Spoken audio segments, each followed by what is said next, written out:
5G Batelma, des actualités uniques, dynamiques et renversantes dans le journal TV. Pour les fêtes, Batimax amène la magie chez vous. Passez de joyeuses fêtes avec Batimax.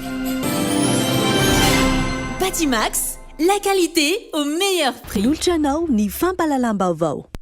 Sanlam, vivez en toute confiance l'assurance qui vous donne le choix. Luciano ni Fampalalambauvau.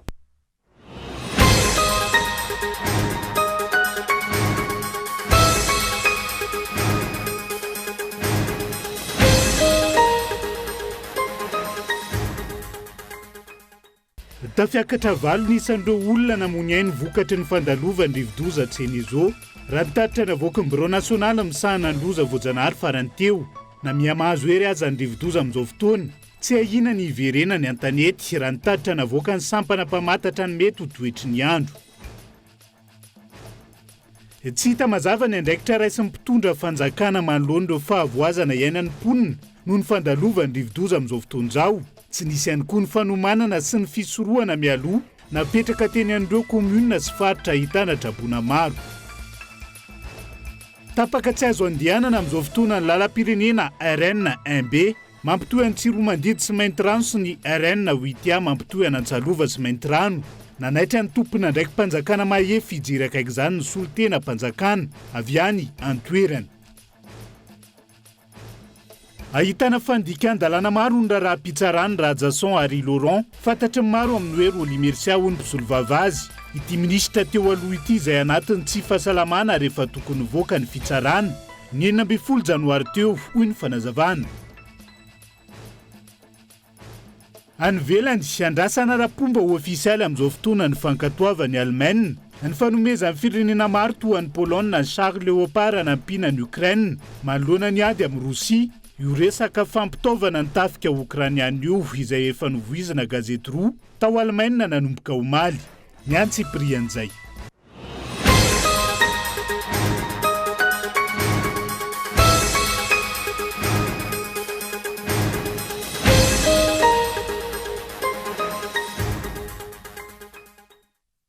Ngadona ny amin'ny valora ankafaliany indray tomboky lahy sy tomboky vavy no hijidiana ny tokantranonao tonga soa. Ato anatin'ny fotoana ny fampalalam-baovao amin'ny fiteny malagasy amin'ny alaity atena ny araba ary manasa anao ihany koa. Anjo ny fampalalam-baovao hatramin'ny farany. Avy hatrany dia makasika ny fivoarany rivodoza tseny izao no ndeha hanomboantsika ny fampalalam-baovao amin'ny alaity na miamahazo hery indray aza ny rivodoza amin'izao fotoana izao. Tsy ahina ny mety iverena ny antanety raha nitatitra navoaka ny sampana mpamatatra ny mety ho toetry ny andro. Tafiakatra valo kosa ny isan'ireo olona namony ainy vokatry ny fandalovany ity rivodoza ity amin'izao fotoana raha nitatitra navoaka ny Bureau nasionaly misahana ny loza voajanahary ny hariva teo. Mitombo ery indray ilay rivodoza hatreny izao fa raha ny nambara ny mpamatatra ny mety ho toetry ny andro androany. Tsy misy ahina kosa ny mety iverena ny ity rivodoza ity antanety trany fanazavana hatrany. Mbola miatra ny fepetra makesika ny filazana loza manambana miloko mena ho an'ny Belosy Tsirbina, Morondava, Manja, Morombe ary Toliara Voalo sy Faroa. Tany amin'ny 720 kilometatra andrefana somary avaratra andrefan'ny Morondava no nisy ny foibe ny Jenizo ny maraina teo ary 10 kilometatra isan'ora ny rivodoza miaraka aminy arahina tafiotra manodidina ny 510 kilometatra isan'ora manakaiky ny foibeny. Ny olana mbola mipetraka hatrany koa ny morontsiraka iny mazava ho azy ho antsika aty amin'ny avoatany sy ny tapany avaratra.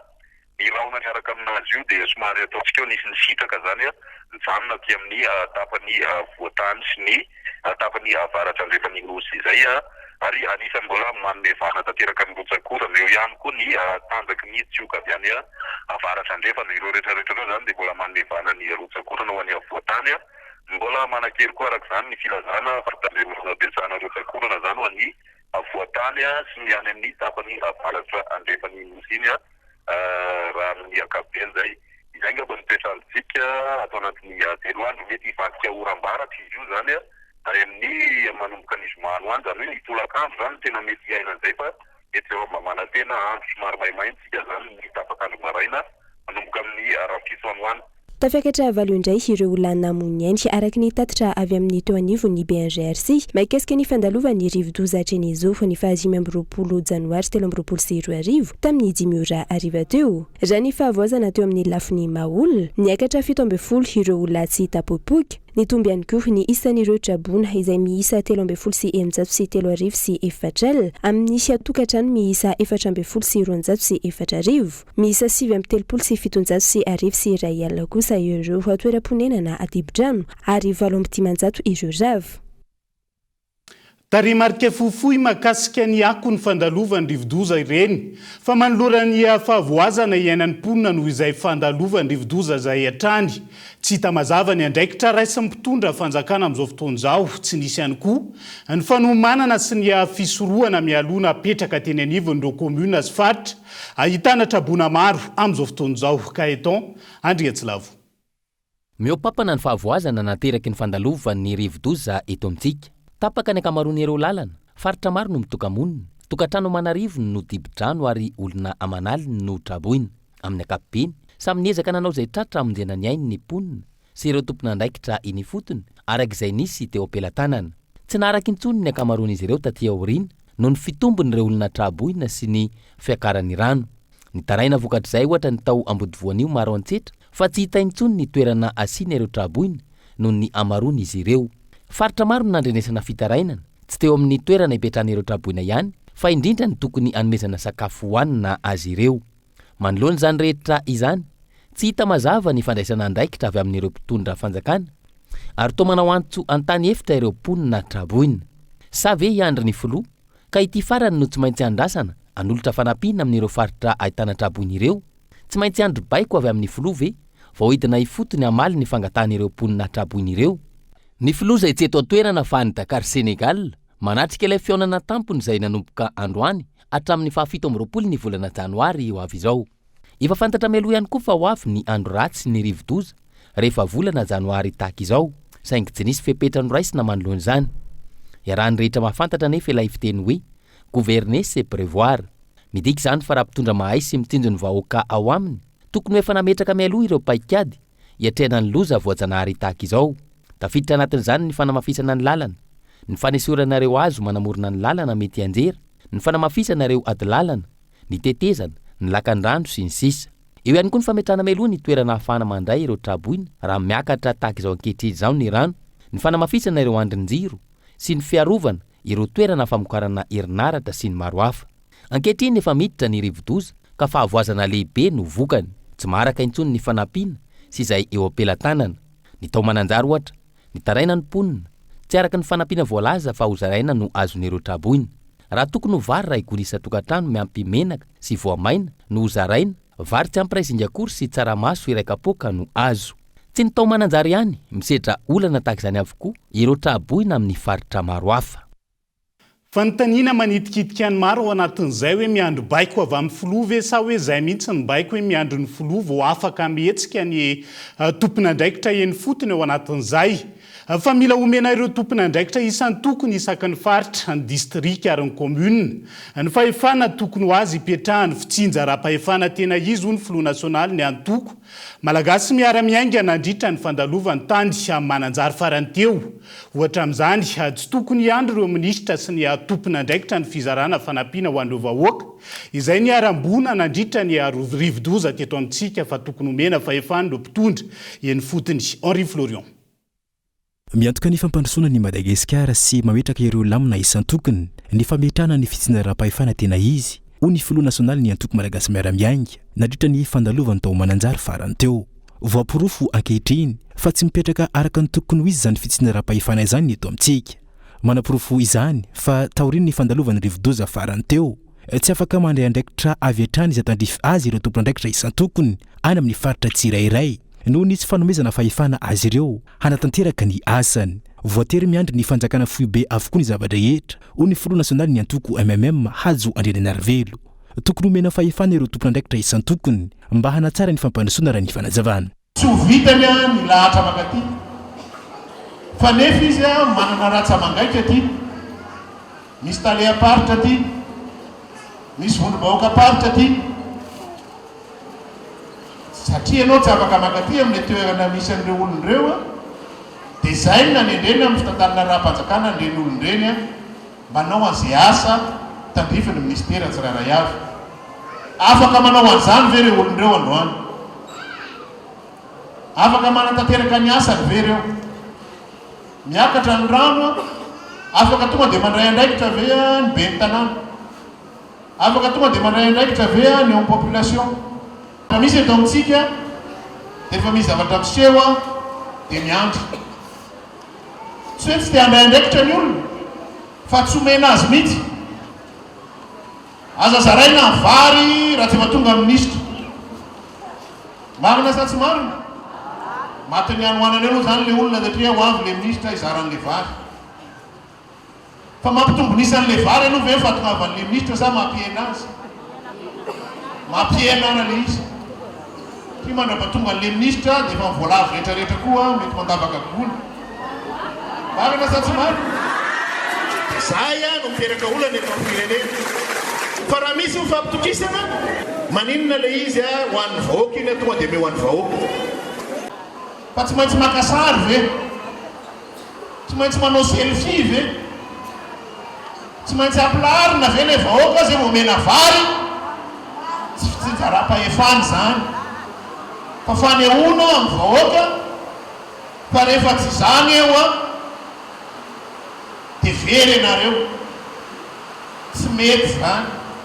Tsy zay ny fitsinjaram-pahefany. Fahafantarako azy dia ho ampiasaina ho an'ny vahoaka amin'ny volam-bahoaka.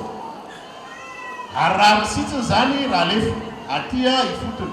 Ireo no antony mahatonga ny antoko malamafy fa ny fitsinjaram-pahefana tena izy no antoko ny fampandrosoana eto amintsika. Izay a ny antom-pisidiny antoko malagasy miara-miainga.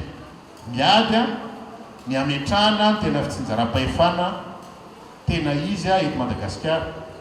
Ary tsy vitan'ny fitsinjaram-pahefana tena izy a fa ny tena ampiarana ara-bakteny a izay voalaza ao anatin'ny toko-dalàna rehetrarehetra ao no hoe fitsinjaram-pivondrom-bahoaka paritra mahefa. Raha ataoko amin'ny teny frantsay le izy a dia autonomie administrative et financière des collectivités territoriales décentralisées. Tsy tanteraka io. Raha tsy afaka asaintsika mandray andraikitra daholo itsika tsirairay avy. Tsy président de république daholo tsika fa ray ihany. Tsy prime ministre tsika ray ihany io. Ny ministre tsy haiko na roapolo na telopolo a dia izay. Directeur zato sa roanjato a dia izay. Fa ny malagasy a manamaizy azy daholo a tompona andraikitra ny koa. Ka ny fitsinjaram-pahefana amin'ny toe-tsaina aminay amin'ny malagasy miara-miaina dia fampandraisana andraikitra ny olona rehetrarehetra.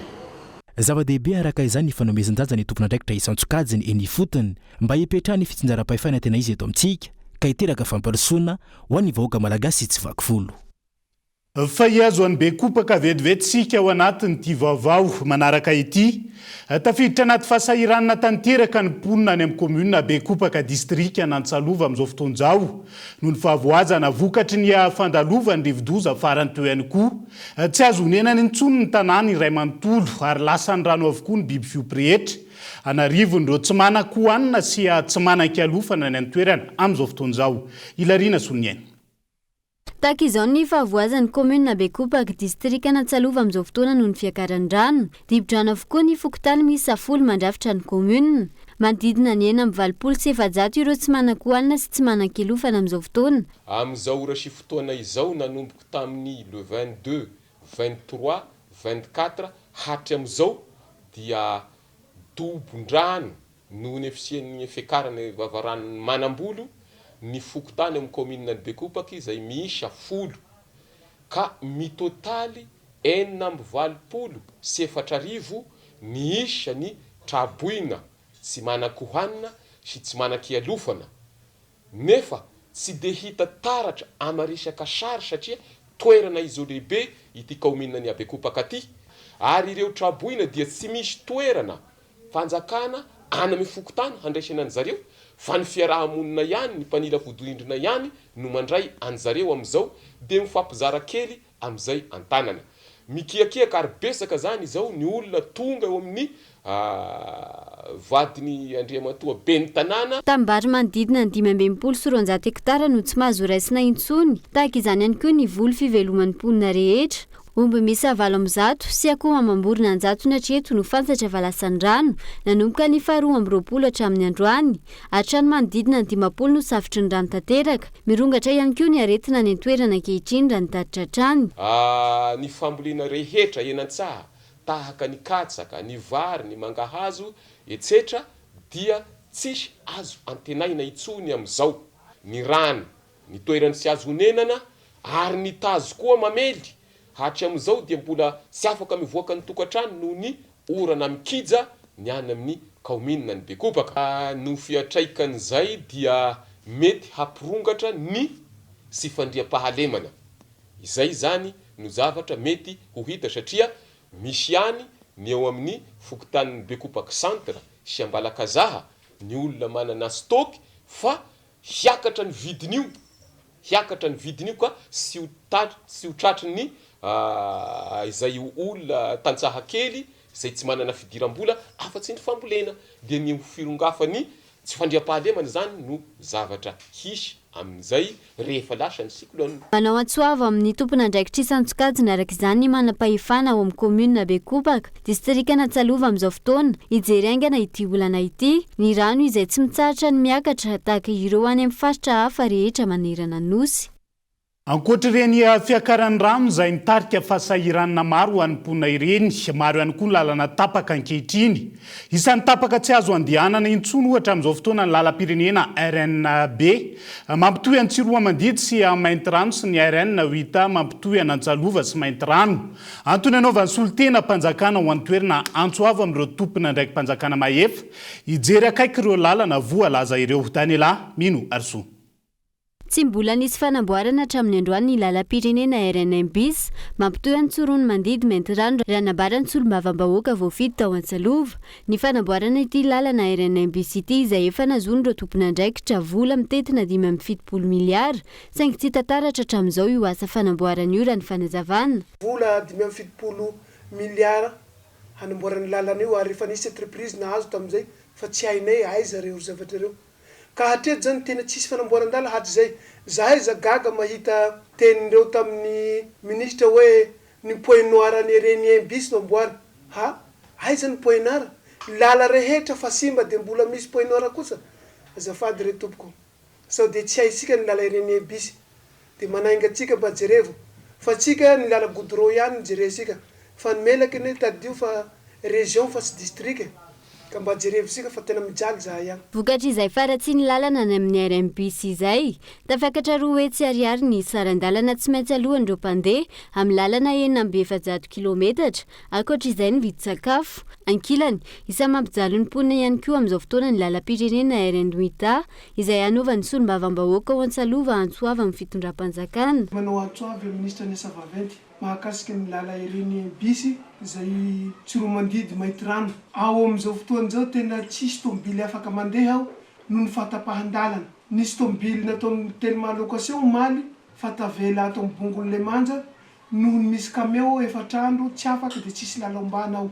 Ka manao antso vonjy amin'ireo tompona andraikitra mahakasika ny fanamboaran-dalana. Ao koa ny lalana RN-8 izay bakany Belsurbina mandeha Bekopaky Antsalova Mainty Rano. Mba jerevsika hampandeha ny lalana io satria raha ny fijalian'ny vahoaka amin'ny commune Bekopaky amin'izao tena olo agnali maro ny traboinao. Nefa ny tsika hanao hamonjy andreo alefa amin'ino raha vonjy andreo reo. Ho tonga nefa benjerse handeha amin'ino helicoptera angambany fa raha tômobily tsy afaka eo. Ka zay no ana antony anaovako antso vonjy ho anareo. Mba jerevanareo io zavatra problème amin'ny district Natsalova io.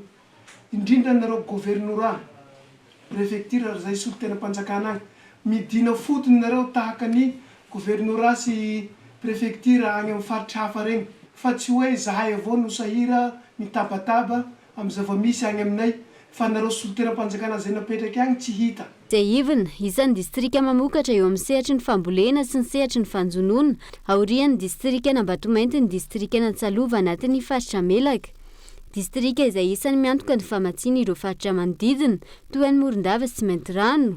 etsy andaniny lalam-pirenena maro ihany koa no tapaka amin'izao fotoana noho ny fandalovan'ny rivodoza Genezo toy ny RNP4 faritra Betsiboka, ny RNP4 faritra Boeny, ny RNP6 Ambondromamy Antsohy, ny RNS 25 faritra Vadivavy mampitohy any Vohiparara, Ifanadina, Irondro, Mananjary, ny RNS 45 eo Alakamisy Ambohimavo, Parara, ny RNT 33A mihazo any Tsaratanàna ary ny RNP 7 Matsiatra Ambony sy ny maro hafa.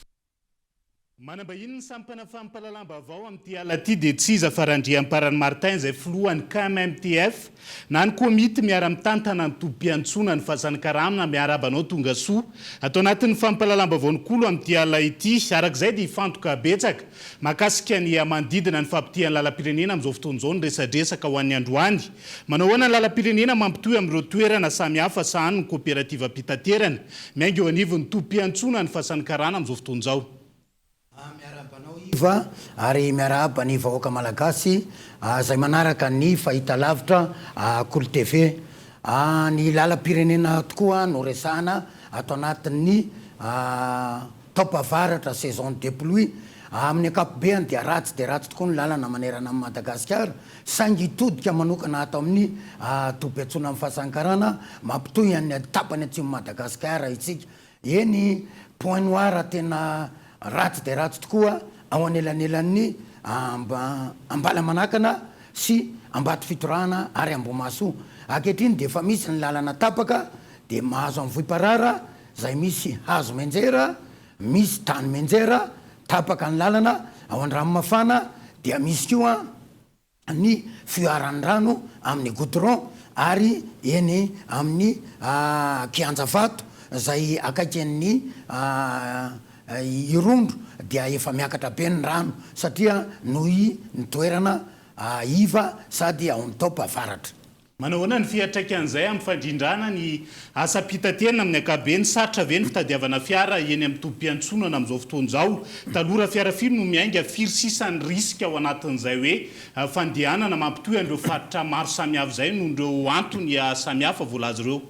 Raha teo aloha tokoa raha tao anatin'ny fety taom-baovao sy krismasy dia nahatratra tany amin'ny 240 ny tôbila niainga teo amin'ny tompim-piantsonana. Tsy haka an'izay nefa tsika fa atao anatin'ny saison morte dia tokony ho any amin'ny 100 any mihena tokoa ny tôbila miainga ary indrindra izay mahazo amin'ny faritra Atsimo Atsinanana ary ny faritra RN 34-35 satria noho ny fisin'ireo lalana tapaka ireo. Misy aizany kooperativa dia somary efa nampitsahatra kely ny zotra-pitaterana mampitohy an'iny akisatsinanina iny. Tsy sanatria grevy fa fitsajovana an'ireo vahoaka manontolo misahana an'iny faritra Atsinanana iny.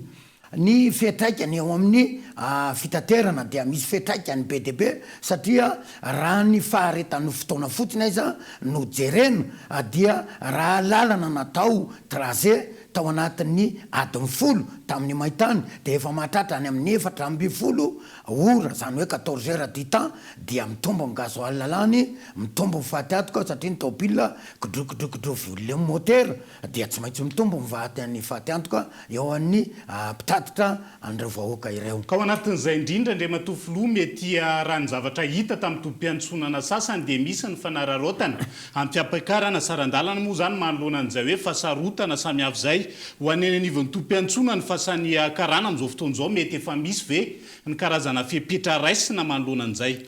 Raha ho an'ny tompim-piantsonana amin'ny Fasan'ny Karana manokana dia mandray fepetra efa tsy tokony hisy frais misondrotra fa frais zay mifanarana tao amin'ny akaran'ny gasoil ihany satria ny vahoaka malagasy mampalahelo raha ohatra ka amin'izao no araraotina mbola akarina amin'ny frais satria amin'izao aiza zay miainga makany sud-est sy miainga amin'ny andro vazomoron-dafy iny dia miainga any amin'ny am'telo ny tomobile dia rehefa tonga eo amin'ny lalana tapaka dia mijanona ny ray alina iny dia maraina miainga. Raha izany ve mbola araraotina sondrotra frais tsy mety amintsika zany raha mitatana tompim-piantsonana toy izao. Tsy resahantsika intsony angamba ny resaka tsy fandriam-palema nateraka ny ataontsika hoe faratsindalana toy izao satria zavatra isan'ny lojika ihany zany ao anatin'ny asa pitaterana hoe rehefa misy ny point noir indrindra moa zany eny amin'ireny point noir dia hoe mihamafy ny karazana asa ratsy samihafa fa raha ny tatitra fiara vaventy zao dia efa tonga amin'ny fanaovana hetsika fanairana amin'izao fotoana izao manaitra ny fitondram-panjakana mitaky ny anamboarana ny lalana na dia hoe pasipasohana ihany ozy raha ny fanazavana izy ireo ao ihany koa no mitaky ny hoe nakaiza ny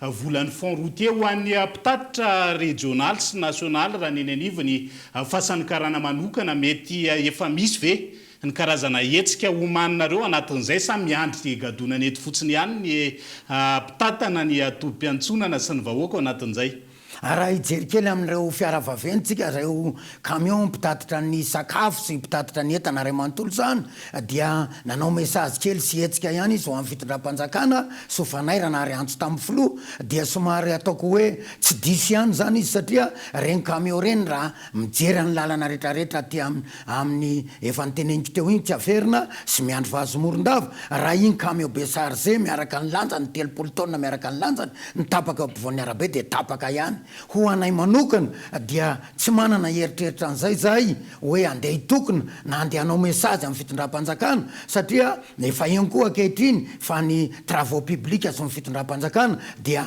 handray andraikitra amin'le point noir zay atao hoe tsy ahatapaka ny famoivoizana eto Madagasikara zay rovina no anomboka zay fandraisana andraikitra zay ny fandraisana andraikitra ny travaux publics dia mbola tsy fantatra eto fa efa nyteny teo moa ny ministère zay nysoloan'ny tena ministre fa handray andraikitra mihitsiny izy anao amin'le point noir ahafahan'ireo camion vaventy izy moa afaka maika fa mpitondra mpitatitra vahoaka dia tsy maintsy ho afaka amin'io lalana eo andrasantsika eo ny mahakasika an'izay fandraisana andraikitra ny fanamboaran-dalana zay moa andriamatofoloha andrasantsika ny tompony andraiki-panjakana ny fitondram-panjakana no amaly an'izay ao anatin'ny asa zay tanterahanizy ireo fa tsy hainy tsy hanararoatra anao mandritra an'izao fatongavanao atao anatin'ny vavaonykolo zao mahakasika ny fandaminana ny tobim-piantsona na aiza ho aiza ny mahakasika an'ireny famindrananareo teny amorona kony reny efa atao anatin'ny taona maro no misin'ny karazana fifanlanana samihafa teo aminareo sy ny ministera mahakasika an'izay famindran'izay aiza ho aiza ny mahakasika an'ireny amin'izao fotoan'izao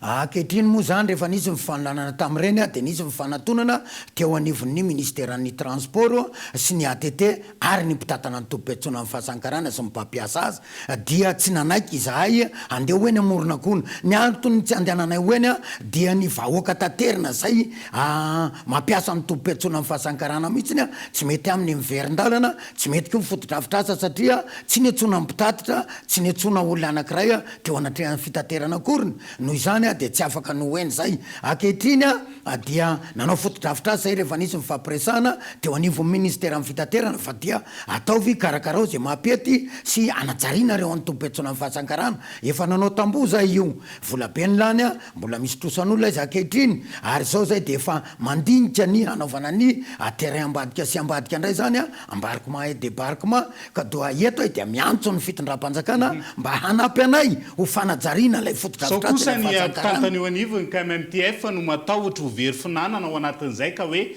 izay ihany koa no isan'ny hitarianareo an'ireo mpisehatra ny fitaterana eo amin'ny fahasankarana hoe andotsy anaika nyty famindra-toerana ity raha izay fanontaniana izao iva dia lavitra marin-drano fa izaho mitatana ny tobim-piantsona amin'ny fahasankarana sy ny komity miara-mitatana eo amin'ny fahasankarana dia tombotsoam-bahoaka azafady amin'ny teny baika hoe intérêt public zany hoe tombotsoam-bahoaka ny tadavina eo amin'ito fahasankarana io satria vahoaka no misehatra eo dia vahoaka no taterina tombotsoa amin'ny vahoaka zany fa tsy tombotsoana ray roa no tadavina eo amin'ny tombotsoa amin'ny fahasankarana teny dia feno ny fanazavana mahakasika izay ankasitrahana feny ianao Andriamatora Andriamparany Martin zay filohany KMMTF na ny komity miara-mitantana ny tobim-piantsona ny fahasankarana ny vahiny tato anatin'ny vavaon'nikolo tamin'ity ala ity sotra betsaka tompoko dia manao velomany mpanaraka ny Kolo TV manao velomany iva sotra betsaka tompoko fa raha tsy indalana ny tena voaresaka tao anatin'izay ary mila fanamboarana hoy ny mpanakanto iray zay fa ny fafito amby roapolo ny volana janoary 3/24 ho avy zao no tanterahana ny fifaninanana idiranao amin'ny SCAM business school fomba tsotra sy aingana no ahafahana misoratra anarana amin'izany ary avy hatrany ary fa ao anatiny dia horonan-tsary manaraka ity no ahafantarana bebe kokoa ny momba izay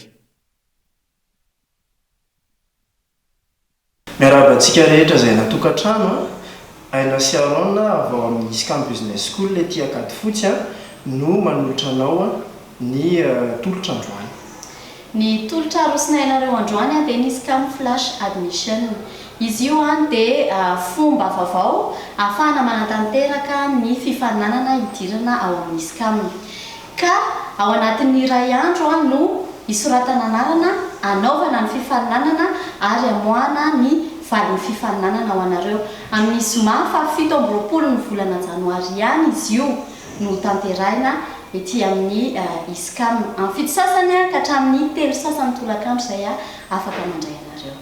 Inona no tokony atao? Mitondra ny pièce d'identité 50 000 ariary frais de concours ary ny fanamarinana fa afaka baka tokoa ianareo. Raha misy fanampanazavana tianareo azo dia misy ny Facebook-nay SCAM Business School afaka miantso ihany koa ianareo amin'ny 032 11 256 32 ary ny tranikalanay SCAM Business School. Na tongafa mitsidika anay eny an-toerana.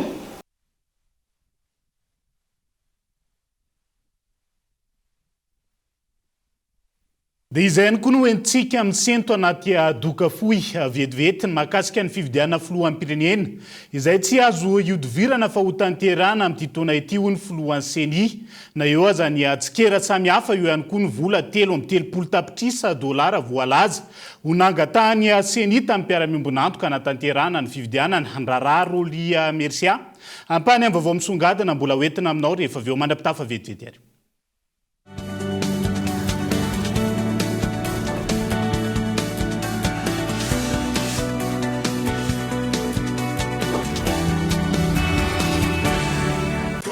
Lâche plus ton fun, des études, tes recherches, ton fun, tout sur ton phone avec Yellow One. Toute la journée, 200 mégas de data pour 1000 arrières. Tape le dièse 322 étoile 6 dièse et lâche plus ton fun. Tu as maintenant ton Yellow One.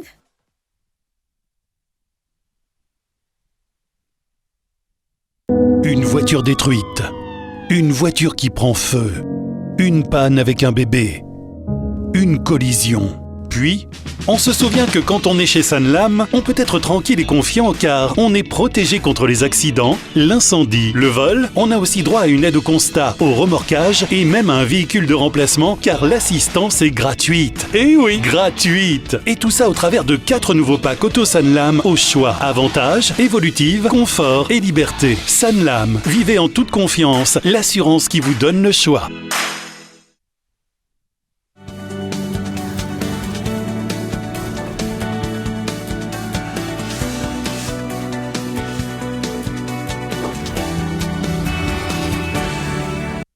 Tapany faharoa amin'ny fampalalam-baovao mamena ny araba tombo-kilasy sy tombo-vavy avy hatrany dia ny fivoarany raharaham-pividianana no dia isantarantsika ny fampalalam-baovao anatin'izay tapany faharoa izay. Tsy maintsy ho tanterana amin'ity taona 2024 ity ny fividianana filohampirenena. Ho ny filohan'ny CENI tamin'ity androan'ity manoloana ny aiasy ny fanontaniana maro. Napetraka mpisehatra amin'ny raharaha politika sy mpanaraka akaiky ny raharaham-pirenena amin'izao fotoana izao. Vinavinana teti-bola natanterana ny fividianana filohampirenena ihany koa ny 3.30 tapitrisa dolara.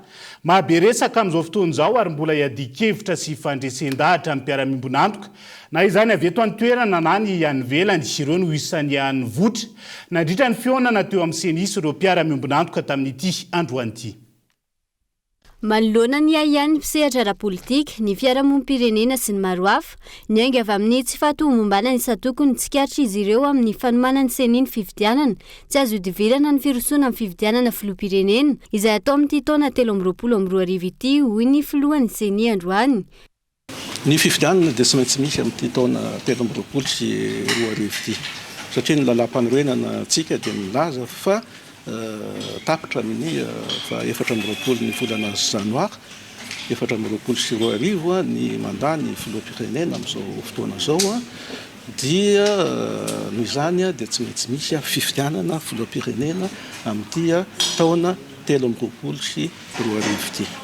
Mahakasika ny teti-bola 3.30 tapitrisa dolara, izay nambaran'ny Africa Intelligence ho nangatahany CENI tamin'ny mpiara-miombonantoka vahiny, anatanterahana ny fividianana, vinavina teti-bola io ary mbola ifandresen-dahatra amin'ny mpiara-miombonantoka sy ny fanjakana malagasy. Tsy dia hoe fangatahana amina vondrona manokana le izy hita aminatina gazety araka le tenenareo teo fa izay no vinavinana teti-bola eritreretin'ny CENI anaovana ny fividianana filoham-pirenena.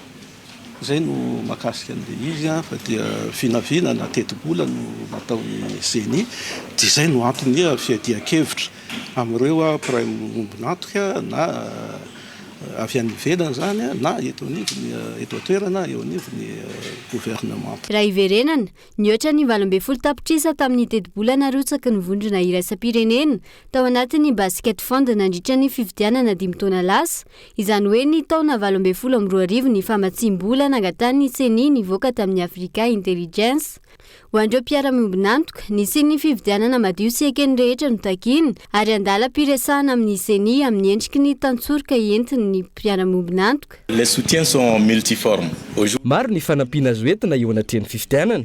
Androany, mbola andala fifampiresahana amin'ny CNI ny votoatin'ny fanampiana entina izahay. Fantatrareo fa manana ny teti-bola ny CNI, manana ny drafitrasany ihany koa izy ireo. Maro araka izany niteboka voaboasinay miaraka amin'ny CNI ankehitriny ahafahana mahita miaraka ny fanampiana azona entina anatin'izany. Sur les aspects sur lesquels on pourra accompagner cet effort. Androany, totosa teny alarobia ny fionana voalohany niaran'ny CNI sy ny mpiara-miombonantoka, ny fanakalozam-baovao mahakasika ny zotra-pividianana, mahakasika ny fanavaozana tanteraky ny lisitry mpifidy, izay ifarana ny 1/3 ny volana izao. Mbola lavitra ny ezaka ka ny antso ny olo-pirenena izay mbola tsy voasoratra anaty lisitra, anatona ny fokotany indray ny filohan'ny CNI manomboka ny fiandohany ny volana febroary. Lafomba hafa kosa indray dia trangana fandikan-dalàna maro no hita amin'ny raharaha-pitsarany Rajason Harry Laurent. Fantatry maro amin'ny hoe Roly Mercia hoy ny mpisolo vava azy tamin'ity androan'ity ity minisitra teo aloha ity izay anatiny tsy fahasalamana. Rehefa tokony nivoaka ny fitsarana ny 9 janoary teo raha ny tokony ho izy. Saingy ny tadiavana fomba hitazonana azy amin'ny ponjindray raha ny fanazavana onona sainy. Misy fotoana anginana, misy fotoana itenenana hoy ny mpisolo vava ny Rajason Harry Laurent, fantatry ny maro amin'io Roly Mercia androany. Misy ny tsindry sy fandikan-dalàna maro misy eo amin'ity olona rovany ity ka feno ny kapoaka raha ny fanio-keviny na nylona ny mpanao gazety. Ny atomboka tamin'ny famorona dossier ary izao indray efa tokony hivoaka ny 12 janoary teo raha ny fanalefahan-tsazy nomeny ny filoham-pirenena ireo voafonja nanomboka ny taona 2020 no mankaty. 24 juin 2021 tamin'ny alalan'ny décret 2021-679 nanome 20 volana, remise de peine de 8 mois. Dia ny faharoa tamin'ny 23 juin 2022 nanome remise de peine de 8 mois. Dia tokony no efa nivoaka Andriamatoa Roly Mercia farafahatarany tamin'ny 16 janvier 2023. Fa saingy izao no lay pratique dia nanao pourvoi en cassation ny parquet général tamin'ny 12 janvier 2023, zany hoe efatrandro melohan'le fotoana tokony hamoahana azy. Hatramina fitsarana malagasy mbola tsy nisy mihitsy angamba pourvoi en cassation nataon'ny ministère public heritaona sy tapany ao aorianany didim-pitsarana zany, tsy misy an'izany ny lalàna fa 3 andro feno no délai de pourvoi apetraky ny lalàna. Ny tanjona zany ao anatin'ity raharaha ity dia hoe satria misy pourvoi en cassation dia mijanona ny amponja foana ny Roly Mercia. Nisy tsindry ihany koa nahazo ity ministra ny serasera teo aloha ity nataona tompona ndraiky mpanjakana ankehitriny raha ny fanazavana izay nilaza fa raha mandiso ny fijoroana vavolombelona nataony teo anivon'ny PNF na ny pôle national financier Roly Mercia dia milamina ny raharaha.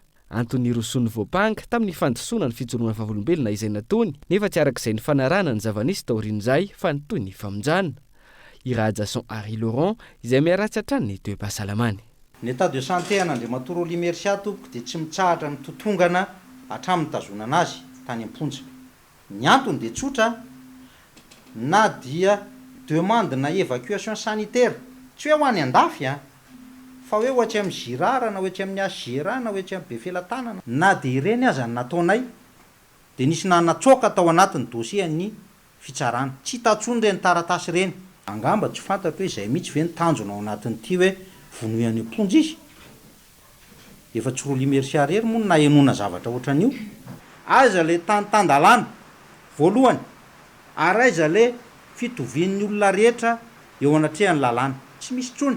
Raha io no mitoy misy olona ihany mahay ny afina tsangany misy olona mahay ny afina tsangany ihany ao ka manao antso amin'ny olona io aho hoe dinio ihany re, dinio ihany fa arakaraky ny anerenareo mafy ny olona sala amin'io no mahatonga ny olona hitroatra. amin'ny 12 febroary 2024 no tapitra ny 14 volana sazy nomeny fitsarana ny raha Jason Harry Laurent ary mety hitatra io raha ny fomba fiasan'ny fitsarana malagasy no jerena hoy ny mpisolo vavazy androany. Fa manoloana ny fihazakazaky ny fidiran'ireo entana mampidoza eto amin'ny firenena amin'izao fotoana izao. Raha tsy ilaza fa tsy ny zava-mahadomelona fipetranon-draisan'ny fahaditserana na ary andrasana ny fankatoavan'ny fanjakana. Fohibe ny fametrahana fitaliavana na ny direksion manokana. Isahana ny fanaraha-maso amin'ireo fahaditserana rehetra eto Madagasikara. Onona saina. Héroïne, cocaïne, isan'ireo zava-mahadomelona mahery vaika miparitaka eto amintsika manimba ny tanora maro tao tanatiny 5 taona farany, fa ihany koa isana tonga ireo tsy fandriam-pahalemana sy abibina samihafa eny anivon'ny fiarahamonina. Antony iray mety mahatafiditra ireo zava-mahadomelona avy any ivelany eto amintsika ny tsy fahafehezana ny sistany, fa eo ihany koa ny tandrevaka eo anivon'ny fahaditseranana. Manoloana io, nangataka ny amadiana ho fitaliavana manokana isana ny fanaraha-maso ireo entana miditra sy mivoaka antsokisoka eto amintsika ny fahaditseranana raha sampandraraha izany teo aloha. Tanatin'ny taona maro dia io resaka surveillance io dia service dia zao zany anisan'ny niezaka atao zay moa mbola hiakatra amin'ny tompon'andraikitra lehibe tantany eto amin'ny firenena ny fametrahana ny surveillance ho lasa direction satria asa manokana ho an'ny fahaditseranana zay. Anatin'izay réforme hoentina zay ny fiarovana ny sistany na ny port na aéroport dia ny surveillance douanière ny tena goavana atao anatiny. Dia rehefa mipetraka structuré hoe mipetraka ho lasa direction zany io surveillance io dia manaraka an'izay koa satria misy ny ratsa mangaiky eny amin'ny sistany amin'ny faritra rehetra na ny atsimo na ny avaratra na andrefana na atsinanana mba ahafahana manatsara ny fomba fiasa. Isan'ny fepetra fanoraisina raha ny fanazavana ny fametrahana ny brigady kaninina hitsirika ireo zava-mahadomelona. Enina ireo alikana ampiasaina teo aloha ary ampiakarina 7 izany. Atao laram-pahamehana amin'ny fametrahana io brigady kanina io ny any amin'ny fahaditseranana Nosy Be no ity toerana ity ahina ho isan'ny fivezivezen'ireo entana mampidi-doza. Ankoatra ny eto Antananarivo, Toamasina ary Mahajanga. Ankoatra ireo, vokatry ny fiara-miasa amin'ny fanjakana koreanina, itsy ny fepetra raisina mialoha amin'ireo entana hiditra eto Madagasikara. Misy ohatra ny fametrahana atao hoe décision anticipée. Zany hoe ny fanapahan-kevitra ataon'ny fahaditseranana zany dia alohan'ny entana efa tonga dia efa mivoaka dia mba aingakaingana. Misy koa ny atao hoe processus accéléré de dédouanement. Zany hoe raha ohatra ka natokisana ny mpanafatra entana iray dia mahazo ny circuit vert io. Contrôle postérieur zany atao. Eo koa ny fanatsarana nisan'izay ny arahana amin'ny koreana reny hoe ny fanatsarana ny fampiasana ny données amina contrôle mba ahafahana miciblé ny conteneur à risque. Dia zay no mahatonga n'iny objectif anatin'ny plan stratégique iny hoe 75% de taux d'efficacité de contrôle. Raha iny fahaditserana zany iteny hoe ity conteneur iray ity à risque dia tokony 75% de chance na ny probabilité ahafahana mahita ny infraction anatiny ao. Maro ny fanatsarana sy ny fanavaozana apetraka eo anivon'ny fahaditseranana. Andrasana ny fampiarana ireny sy ny vokatra azo tsampahitanana amin'ny fanatsarana ny vola miditra amin'ny kitapom-bola-panjakana, ny ady amin'ny kolikoly ary ny fiarovana ireo entana miditra sy mivoaka antsokosoko eto amintsika. Fa iverenantsika vetivety ny olona mipanakanto amin'izao fotoana izao ao anatin'ity vaovao manaraka ity ny tsy fisitrahana ny vola tambon'ny zon'ny mpamorona na ny droit d'auteur ary ny tsy fitovian-kevitra eo amin'ny samy mpamorona ihany koa. Ireo no isan'ny olana fototra misy amin'ny mpanakanto amin'izao fotoana izao sy monda tsy ilamy io tsy fitovian-kevitra io raha tsy misy ny tale vaovao ny tale jeneraly ny kolotsaina tamin'ity androan'ity. Mafana ny toedrara eo amin'ny samy mpanakanto, resabola ny tena fototry ny olana ao amin'ny omda, teo amin'ny fitsinjarana ny vola, zon'ny mpamorona amin'ny mpikambana tsiraray no nahatonga ny disadisa, tsy mbola nisy anefa ny fifamaliana ka ahafahana mandoa ireo vola ireo, raha tsy misy ny fanendrena izay hotele vaovao eo anivon'ny filakevitry ny minisitra. Nototosaina tamin'iny andro omaly eny ny fifidianana ireo izay ho mpikambana eo anivon'ny filankevim-pitantanan'ny omda mba hahafahana indrindra miroso amin'ny fametrahana ny rafitra rehetra ho amin'ny ara-dalàna zany eo omda zany. Mbola tsy ara-dalàna ny omda hatreto satria ny tale izay vonjy-maika mipetraka eo amin'ny toeran'io dia mbola tsy voatendry akory tao anatina filankevitry ny minisitra satria ao anatin'ny filankevitry minisitra ihany no azo anendrena an'izany tale ny omda izany. Ka raha mbola tsy misy izay fanendrena tale vaovao na talepsolo toerana izay dia mbola hijanona hatrany ny olana eo amin'ny fandoavana ny zonym-pamorona eo anivony eo amin'ny da. Ankilany, isan'ny olana ihany koa ny tsy fidovian-kevitra eo amin'ny samy mpanakanto. Hatreto aloha zany ny zavatra fantatra dia misy ireo mpanakanto izay mitaraina mihintsy tsy atory fahita zany. Misy ny mpanakanto mitaraina fa tsy misitraka amin'ny tokony ho izy ny zonym-pamorona izay tokony ho raisiny ry zareo reo.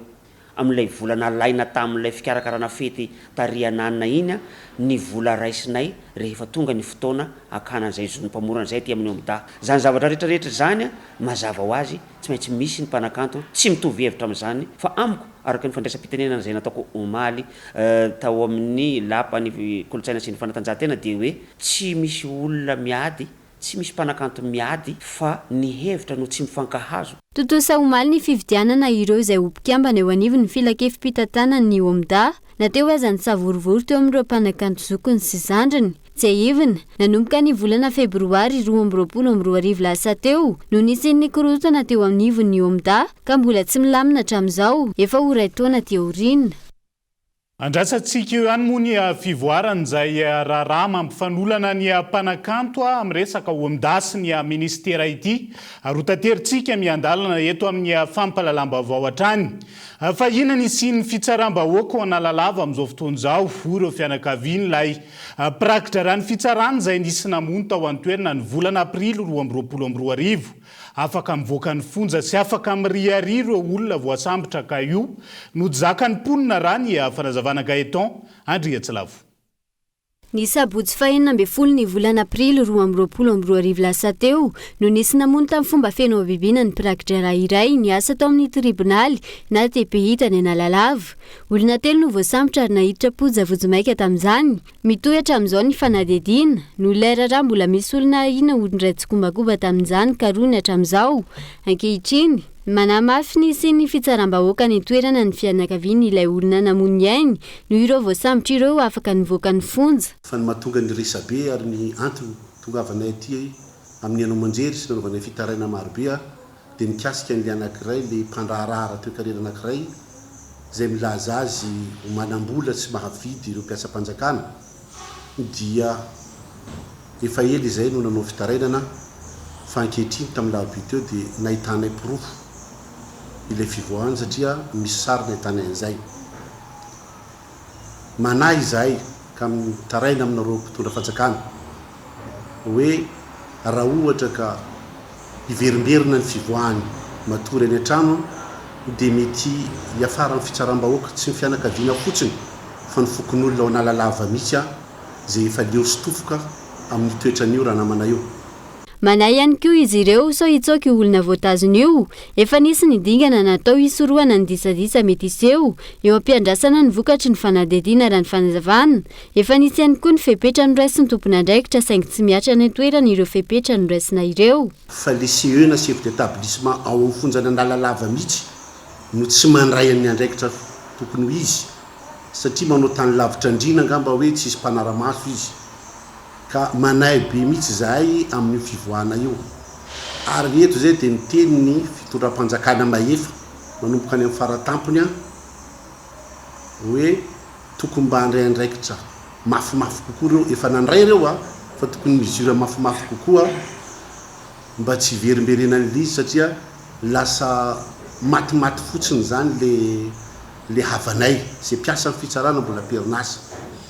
Eto ihany koa zay dia milaza miara mahita fa tokony tsy hisy tsony ny traitement de faveur satria olona criminel reo misy sary mirakitra an'izany ato matory amin'ny kodoro reo olona reo mitelefônina reo olona reo ary afaka mivoaka sy manao fety io rangaha io dia voapirofo fa nanao krismasy tomba voatao an-tranony. Na izany, manentana ny mponina ao an-toerana ho toy ny reto fianakaviana ireto, mitony fanadihadiana raha ny fanazavana ka ny vokatr'izay no andrasana. Raha tsy aivina, isan'ny teboka no takian'ireo prakitra raha nandritra ny fitokonana nataon'izy ireo ny volana oktobra lasa teo, ny mahakasika ireo raharaha nahafaty ny naman'izy ireo ka ao anatin'izany ity tranga tany Analalava ity. fa tokony rosona ny fametrahana ivitoerana manokana manara-maso ny fampiasana sy ny fifehezana ny akora simika eto Madagasikara amin'izao fotoan'izao. Ity akora ity izay mampidoza ho an'ny fahasalamam-bahoaka sy ny tontolo iainana. Ireo no isan'ny votra nandritra ny fampiantranoantsika ny fivorian'ireo firenena miisa 7 anatin'ny tetikasa African Kemobs. Onona saina. Akora tsy afa-misaraka amin'ny fiainan'ny zanak'olombelona intsony ireo akora simika maro samihafa. Manoloan'izay, firenena maro maneran-tany no efa mametraka ny lamina manokana ifehezana ireo akora simika isorohana ireo voka-dratsiny na ara-pahasalamana izany na eo amin'ny fahasimban'ny tontolo iainana. Ho an'i Madagasikara, tsy mbola misy ny fitoerana manokana manara-maso ireo akora simika ka anaira ny firenena mikambana ny tompon'andraikitra isan-tokony. Ny fananan'io ivitoeran'io izay isan'ny takina ao anatin'ny tetikasa African Kemobs na ny Chemicals Observatory izay ivondrona ny firenena 7 aty Afrika. Cela montre vraiment que cette intégration et cette multisectorialité. Ilaina fidirana ny sehatra sy fandraisana andraikitry ny isan'ambaratonga ny ity tetikasa ity ary tafiditra amin'izany ny sehatra tsy miankina. Ohatra ny farmasia sy ireo loto avy amin'ny hopitaly sy ireo akora simika. Ity tetikasa ity izay nitarafana ny hoe inona ny fomba mahomby ahafahana mifehy ireo akora simika mandritra ny fotoana maharitra ary inona ny lesoka azo arenina. Ireo firenena efa mpikambana no hitarafana izay ary izana ihany koa ny anaparika azy amin'ny firenena hafa. Zava-dehibe ihany koa manaraka izany ny fakana ireo angom-baovao sy antotan-kevitra amin'ny fametrahana ivitoerana fanaraha-maso isaky ny firenena. Raha tsy misy izay antotan-kevitra izay, ho sarotra ny hamaritra ny fomba fiasa sy ny zorana makany amin'ny fampandrosoana. Noho izany, tokony hirosoana ny fametrahana io ivitoerana io ahafana mametraka paikady ifehezana ireo akora simika izay manimba ny fahasalaman'ny olombelona fa ihany koa ny tontolo iainana. Ces produits chimiques qui sont nuisibles aussi bien pour la santé et l'environnement. I Madagasikara no mampiatrano ny fivorian'ny komety mpitantana ny tetikasa Kemobs nanomboka omaly ary haritra 2 andro. Ity tetikasa ity izay vatsiny ny tahirim-bola ho an'ny tontolo iainana maneran-tany na ny FEM izay maharitra 5 taona ary farana amin'ity taona ity. Vondrona iraisam-pirenena maro no mitantana izany toy ny fikambanany iraisam-pirenena momba ny tontolo iainana na ny PNUE sy ny fikambanany iraisam-pirenena momba ny fahasalamana na ny OMS. Éthiopie, Gabon, Kenya, Mali, Sénégal, Zambie, Tanzanie, Zimbabwe ary Madagascar no misitraka ny tetikasa Kemobs. Fa tontosa tamin'ity androan'ity totoamasina ny hetsika akanjo mainty. Netony ponina nanehoana ny tsy fankasitrahana izy ireo ny firongatra ny tsy fandriam-pahalemana sy ny fanaovana tsindry sy ny intervention na ny fanelana ho an'ny ho fiarovan'ireo olon-dratsy. Niezaka ny nanao akanjo mainty avokoa araka izany ny ponina afaka nanao zany teny Andalambe. Dia izay ihany koa no hoentsika miampita ao anatin'ny maresaka iraisam-pirenena amin'ity ala ity. Andrasana ara-pomba ofisialy amin'izao fotoana ny fankatoavany Allemagne ny fanomezany firenena maro toa ny Pologne. Ny Charles Léopard nampiana ny Ukraine manoloana ny ady amin'ny Rosia amin'izao fotoan'izao. Io resaka fampitaovana ny tafika Ukrainiana io izay efa novoizina gazety roa tao Allemagne nanomboka omaly. Ary androany no andrasana anao ny fanambarana ofisialy momba io ny chancelier any an-toerany. La question est sur toutes les lèvres depuis début janvier. Nanomboka ny fiandohan'ny volana janoary no efa niely ny resaka mahakasika ny fanapa-kevitra noraisiny Allemagne hanome fampitaovana ho an'ny tafika Ukrainiana. Ho fanampiana azy manoloana ny ady amin'ny Rosia. Omaly, gazety ao Allemagne miisa 2 ahitana ny Spiegel no namerina ny fivoizana ny resaka mahakasika ny fangatoavan'ny Allemagne ny fanomezan'ny Polonina ny Charles Léopard. Fampitam-baovao izay efa no hamariny ny filoha-hevitry ny parlemanta tamin'ny tambazotra-tserasera. Mampatahotra ny tafika Rosiana avetrany ny mahakasika ity resaka ity. No ireo fitaovam-piadiana ireo izay isan'ny mahomby anatin'izay resaka ady izay. Ny fanapa-kevitra izay midika ho fanohana ny firenena rehetra anatin'ny vondrana Europeana ny Ukraine ihany koa anatin'ity ady ity. Isan'ny andrasana ihany koa ankoatr'izay ny fanomezan'ny États-Unis ny Char Abrams ho fanampiana trano ny Ukraine nohitra ny fanafian'ny tafika Rosiana. Qui tentent de les chasser de leur territoire. Mifaran'eto ihany koa ny fotoanantsika ho an'ny androany naiza misy anao ankasitrahana ny safidinao tsy nisaraka tamin'ny fahitalavitra kolo tao anaty izay 4-20 minitra nitondrana ny fampalalam-baovao zay manapitafa ho amin'ny manaraka indray ary tomboko lasy tomboko vavy veloma tompoko.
Pour les fêtes, Batimax amène la magie chez vous.